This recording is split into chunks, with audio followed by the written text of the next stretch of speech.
이 통일 선교 분야는 8월이 되면은 굉장히 바빴습니다. 당연하죠. 광복절이 들어있으니까요. 6월도 그래요. 6월에 6.25가 있었기 때문에 바쁜데 올해는 조용합니다. 정말 통일 선교 관련 행사들이 그렇게 많지 않아요. 코로나 때문에 어떻게 할 수가 없잖아요. 근데 여러분, 코로나에 제약받지 않고 할 수 있는 것이 있습니다. 기도입니다. 이게 모여서 기도하는 건 지금 저희도 이렇게 제약받고 있는데 혼자서 하는 기도는 더 열심히 더 뜨겁게 할 수 있습니다. 그러므로 여러분 열심히 기도하시기 바랍니다. 나중에 이제 코로나 끝났을 때 코로나 때 나 통일 선교를 위해서 아무것도 못했습니다 하지 말고요. 코로나 때 나 오히려 더 열심히 기도했습니다. 그렇게 말할 수 있게 되기 바랍니다. 8월 15일 그러면 이제 광복절만 생각하는데 정부 수립일이기도 합니다. 1948년 8월 15일에 대한민국 정부가 수립됐습니다. 북한은 같은 해 9월 9일이에요. 그래서 구구절이라고 그러죠. 하나 아셔야 될 게 우리나라 자유민주주의가 간 정부 세우는데 교회의 힘이 컸습니다. 그때 형편을 이렇게 살펴보면 사람들이 사회주의에 대한 그 이해가 별로 없었어요. 그래가지고 그쪽으로 이렇게 아주 이렇게 좀 기웃하는 분들이 많았습니다. 그 다음에 남노당이라고 있었어요. 아주 그냥 우리 자유민주주의 정부 세우는 거 굉장히 크게 방해를 했습니다. 어려웠는데 이승만 박사를 비롯한 기독교 인사들, 이런 민주주의 이런 것을 체험한 인사들이 힘써가지고 자유민주주의에 의한 정부가 수립이 됐습니다. 건국에도 기독교가 크게 기여했다. 그거 기억하셔야 돼요. 제가 늘 하는 말이 있습니다. 한국 교회는 그때 민족이 필요로 하는 일을 앞장서서 크게 힘썼다. 개화가 그렇고요. 새로운 교육, 새로운 의료, 새로운 문화고 그렇고 민족운동 그렇고요. 지금 또 이제 얘기를 했습니다만은 정부 수립도 그렇고요. 여러분 지금 이 민족이 필요한 것 뭡니까? 통일입니다. 다른 대답하시면 안 돼요. 다른 대답하는 분들이 많은데 아닙니다. 통일입니다. 그 일에 교회가 앞장서야 됩니다. 지난 금요일에 세종주빌리 첫 예배를 드렸습니다. 가서 보니까는 세종 하나 침례교회에서 이제 그게 거점교회인데 주소가 세종특별자치시 지편동이에요. 한글 만든 지편전에서 따왔겠죠. 그래서 제가 설교하면서 그랬습니다. 여기가 한글 만든 지편전에서 이름 따가지고 지편동인데 지편전 학자들 세종대왕의 명을 받아서 훈민정음을 제정했는데 그게 그렇게 환영을 받지 못했습니다. 그때 이제 양반 유학계층이 한자는 진서라고 그러고 한글은 언문이라고 그래서 천대를 했어요. 그래가지고 별로 쓰이질 않았는데 기독교가 들어와가지고 성경 번역하고 이 찬송가 전도문서 그럼으로써 힘을 얻기 시작했습니다.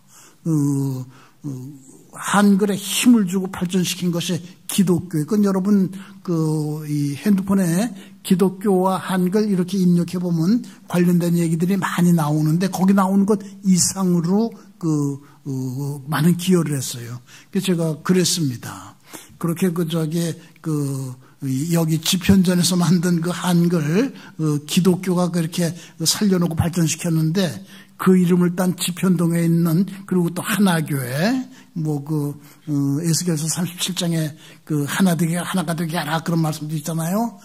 하나교회 더욱 힘써야 된다고 그렇게 얘기를 했는데 여러분 지금 이 민족에게 꼭 필요한 통일을 위해서 앞장서는 교회가 되도록 그리고 부족한 저희들을 택해서 그 일을 할 수 있도록 해주신 거 감사하면서 더욱 통일선교 열심히 하시기 바랍니다.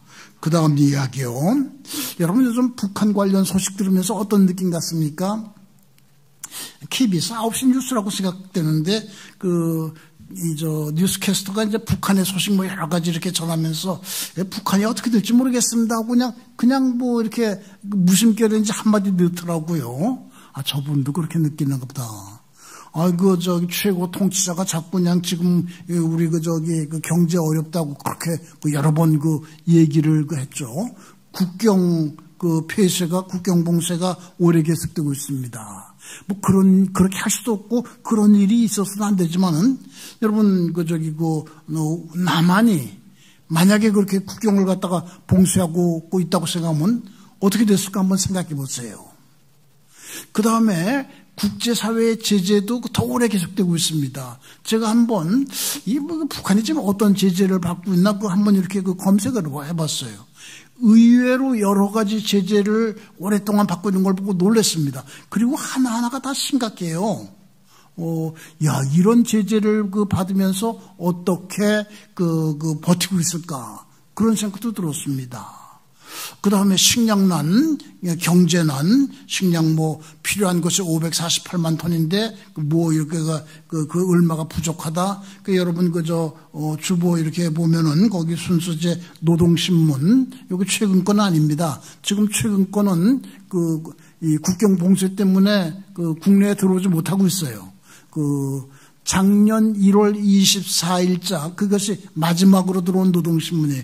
조금 지난 거긴 한데 2면하고 3면을 제가 거기다 이렇게 옮겨놨는데요. 2면, 3면 전체가 감자 농사에 힘쓰자 그런 내용입니다. 그런 법이 그렇게 많지 않아요. 이제 노동신문은 그냥 통치자를 잘 받들자, 주체사상, 요즘은 이제 선군사상이라는 걸 더 강조하는데, 그거를 잘하자, 그런 체제 선전 그런 데 힘쓰는데, 감자 농사에 혁명을 일으키자, 그런 거. 여기 식량 사정이 굉장히 심각하다. 그런 걸 갖다 느끼게 됩니다. 어떻게 될까? 그 다음에 제가 전에부터 얘기를 하는 건데 더 큰 문제들이 있습니다. 외부 정보를 전에는 완전히 통제를 해놓고 우리가 제일 잘 살아. 남조선은 그냥 다리마다 그냥 다리 밑에 거지들이 그냥 가지고 많아. 탈북자, 오래전 얘기인데, 탈북자 한 사람이 이렇게 들어와서 이제 탈북자 보호센터로 가는데, 다리를 지나볼 때마다 이 다리 밑을 유심히 보더래요. 안내하는 사람이 왜 그러냐고 그랬더니, 내가 북한에서 들은 대로 정말 거지들이 그렇게 득식을 거리는지 한번 보기 위해서 그런다고. 요즘은 그런 탈북자 없을 거예요. 남한이 잘 산다는 거 되게 알고 있죠. 이제 정보가 통제되지 않습니다. 그 다음에 우리는 자유를 제일 중요하게 여깁니다. 사회주의 세계에서 제일 중요하게 여기는 건 뭘까요? 평등이에요. 근데 그것이 깨지고 있습니다. 북한의 지금 빈부의 격차, 이 자본주를 갖다가 북한에서는 돈주라고 그래요. 그 영향력이 대단합니다. 도시와 농촌의 격차도 심하고 그 평등이 깨지고 있습니다.